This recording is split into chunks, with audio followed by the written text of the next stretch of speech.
Gamergate comes to the classroom. Hello everyone, this is Mr. Obvious, bringing you the obvious. And today, on TheVerge.com. So, The Verge is one of my favorite places to read stories because they're always absolutely ridiculous and lol-worthy.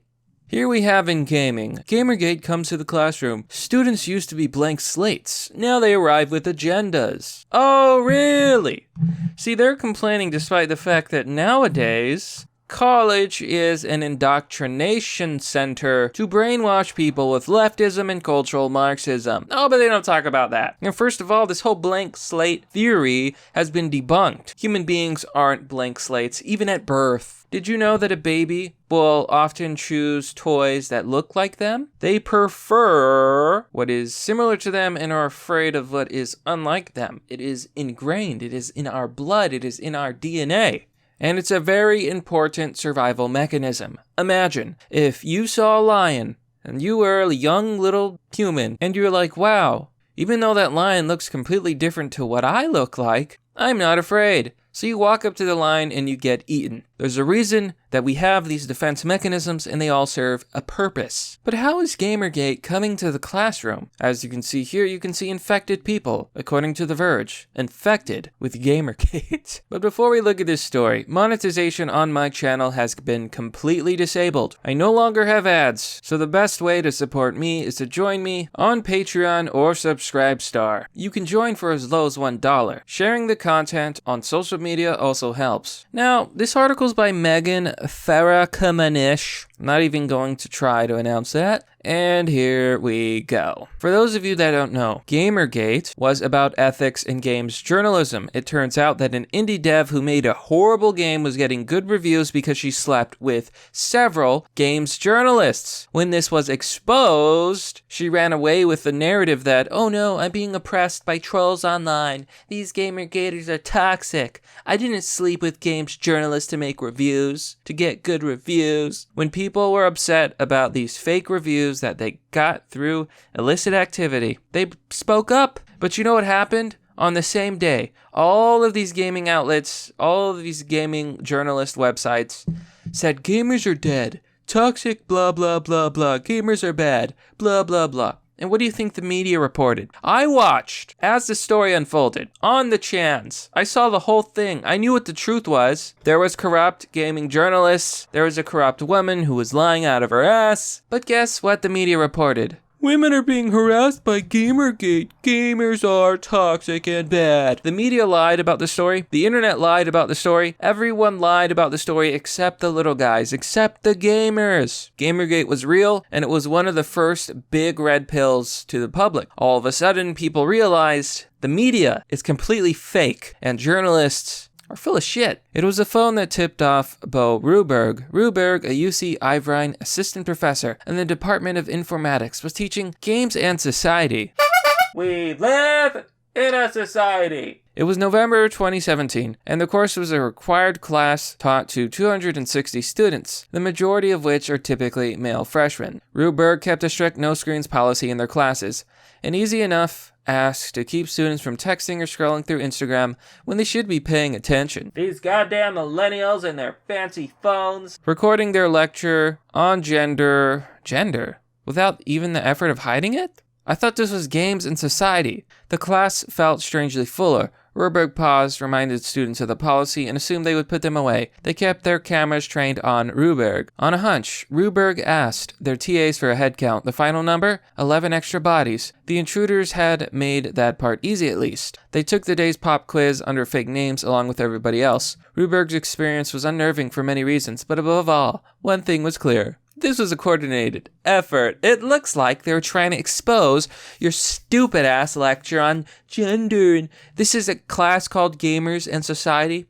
Yet you're not talking about gamers and you're not talking about society. You're talking about gender, which is left-wing garbage. In the 5 years following Gamergate, sites like YouTube, Reddit, and Twitter shifted the dynamics between student and teacher. Oh, I feel so bad for you. You can't abuse students or brainwash them anymore. Such a crime. The harassment campaign, it was not, turned online culture war, paved the way for how abusers coordinate and systematically target victims. Bullshit. You guys have been harassing the gamers. You lied about the gamers. Gamergate was serious. It was about corrupt games journalists. It was about a corrupt media that lies and lies. They just go with the narrative. They don't care about the truth. I'm sick of it. I'm sick of you liars. Online harassment has moved from the web and into real life. Marginalized figures have always known harassment existed in digital spaces, but Gamergate honed these tactics and pushed them into mainstream awareness. The New York Times writer Charlie Warzel sums it up succulently. Gamergate DNA is everywhere on the internet. It's the most powerful legacy. It is proof of concept of how to wage a post-truth information war. You're absolutely right, but for ironic reasons. Because you're the liar, and the gamers were telling the truth. You're the reason we live in a post-truth society. I fucking hate this narrative that we have nowadays. There's all this dangerous information, and it has to be stopped. It has to be censored. Go to hell. You're afraid of the truth. You're afraid of people speaking the truth, and you're afraid of losing your power. This is a war you started. Now educators face new challenges, teaching responsibly while also safeguarding themselves from the very kids they hope to help. You develop this self-preservation intuition. Did you not have that before? I swear to God, Darwinism needs to come back. Ruberg tells The Verge, you have to know what's happening so that you know how to protect yourself as misinformation and hate continues to radicalize young people online. You know what the sad thing is? Everything the left, and this is clearly from the mainstream left, from those insane people, is projecting. They're the ones radicalizing young people online. They're the ones radicalizing young people. They're the ones spreading misinformation. The wage gap's a myth. Most people are not bigoted. Most people don't care about race. Most people couldn't give a shit less about what you do in the bedroom. But you're the ones with the agenda. You're the ones lying about it. You're the ones advocating for unscientific things. You're insane. You are the villains. I can't stress that enough. And people are waking up. And the more you try to silence everyone, the more people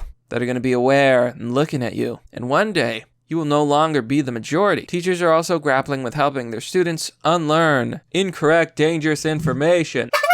Close your eyes. Take the blue pill. Blue pill for all. No information for you. It has made a lot of us teachers more cautious, they say. We want to challenge our students to explore new ways of thinking. Unless it's wrong think. To see the cultural meaning and power of video games. How do you even take that seriously? But we're understandably anxious and even scared about the possible results. If you're scared of what telling the truth will do to people, then you're on the wrong side of history. If you're scared that people will not accept your lies, then you're on the wrong side of history. Jesus Christ. After the gender lecture, Ruberg and the 3 TAs spent the next few days patrolling local campus Reddit communities for the material. To Ruberg and the TAs' collective relief, nothing ever appeared. In their opinion, because there was nothing salacious. Women in games have a hard time. Maybe they need to get good. And masculinity is constructed through gaming. Maybe you're stupid. Masculinity has nothing to do with gaming. It just so happens that men enjoy games somewhat more than women. Women tend to like simulation games. I love simulation games. I play all sorts of games. There's women who play games. It doesn't matter. Let people do what they want with their time. Men are more goal-oriented because of the way they evolved to hunt. That means we search for dopamine. Women tend to search for social interaction, so their pastimes are far more likely to be social. But the experience left a mark on Ruberg, who says they become more hesitant to include material about gender, sexuality, and race on their syllabuses. Good! They shouldn't be there in the first place. They become wary in some ways of their students. Good! Now you know how everyone else feels. You're losing your power. This is what happens when a minority becomes the majority. And that's what you advocate for, so it can only be a good thing, right? And here they, lie. In fact, I think YouTube should start suing. I really do think that they should sue these outlets for lying. The internet as a whole has opened up impressionable kids to toxic beliefs, whether it's forum culture or online multiplayer. Radicalization is an ongoing problem on platforms like YouTube, where viewers can easily tumble down rabbit holes of far-right content thanks to the platform's algorithm. Lie. Absolute lie. There was actually a study on this, and it turns out that YouTube is biased towards the left. Far more people get recommended left-wing videos, even on right-wing content. It's fucking ridiculous. Okay, the last thing I want to do when I'm watching my favorite YouTubers who still exist, because a lot of people are being censored, is watch some stupid progressive video about some left-wing bullshit. But that always appears on the feed somehow. I don't want it. I hate it. I despise it. Okay, YouTube's biased towards the left. It's always been that way. I'm not tired of all these centrists. No, it's everyone. Everyone's being hurt. Of course everyone's being hurt. But the right's being hurt more. Every time someone gets deplatformed, it's a right-winger. Freaking centrists. Like you ever changed anything or saved anyone or did anything. Centrists are the most... They don't do anything. They just think they're superior because they're in the middle. Fallacy of moderation. They're complaining because they can't brainwash people. That's basically what this sums up to. You're the one radicalizing people. You're the bad guys here. How we talk about these issues now, he adds, is often in the context of freedom of speech and expression. The argument is that conservatives are being discriminated against. They are. In people with these otherwise audacious views about society and race and gender, he says, that fails to recognize that society is already kind of deplatforming people. Women, people of color and trans people are people marginalized in society, despite the fact that our society is already predisposed to being prejudiced towards them in the first place. First of all, that's your opinion. Second of all, the people being censored are conservatives, right-wingers, people like me, a libertarian. Okay, they've been trying to take me out since day one. I have no monetization. My videos are deboosted. Fuck, man. Do you have any idea what it's like to actually be oppressed?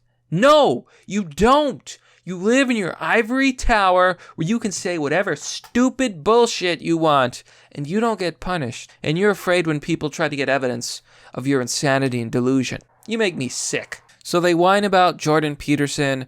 They whine about people using social media as a weapon. Oh, students could potentially access a hate movement. Oh, get off it. Stop crying, you loser. So everything they're saying here is exactly what they do to people. They lie about people, they slander people, they twist words on people. These people have no self-awareness whatsoever. So here's an important little bit, and this is with their brainwashing efforts, because this is basically a case study into reading into the mind of a propagandist. That's what these people are. They're propagandists. They're cult members. They're a cult of the left. They don't realize it, but this is how a cultist would think. Deradicalization is a common question on educators' minds, but some say steps need to be taken preemptively. It's easier to circumvent poisonous thinking rather than to scramble to find an antidote after the fact. So these people want to prevent you from thinking the truth before you're even able to think it. That's exactly what a cult does. That's exactly what a propagandist does. That's exactly what someone who's delusional does. They want to stop you before you even have a chance to take the red pill and see the truth. And they act like they're trying to save the world, but really, they're trying to end it. They don't realize that the path they're taking leads to the death of humanity. Wilcox says that the overwhelmingly masculine, anti-political, anti-education tone common to some spaces and games already dissuades marginalized groups from entering the profession in the first place. Oh, come off it. White people are actually out of the job because of diversity programs. Now nobody's hiring them even though they're the majority, and so now minorities are overrepresented. It's not fair. It's not fair to the majority. You don't realize that. You can't do basic math. It's a vicious cycle in which the same hostile ideologies that make it difficult for other voices to enter the field continue to feed into each other and gatekeep. The problem ahead is a fickle one that requires a larger look at bias in the culture, and more broadly, society.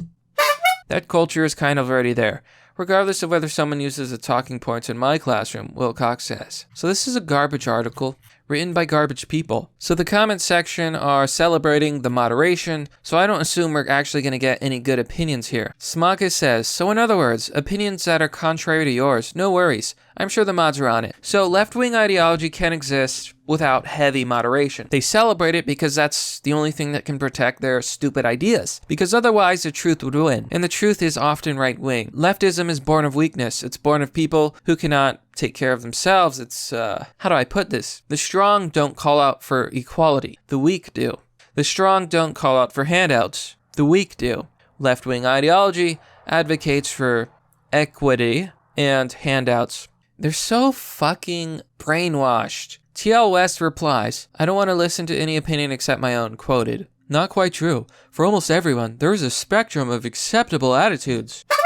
And discussion is possible within that spectrum, even if one disagrees with the attitude. No, there's not. In a free speech debate, anything is on the table. Anything! You piece of shit. OPS, you're bad. Sounds like a terrific way to limit your worldview. They're brainwashed. They're lost. They're completely and utterly lost. This article's trash. But you know what? I'm done.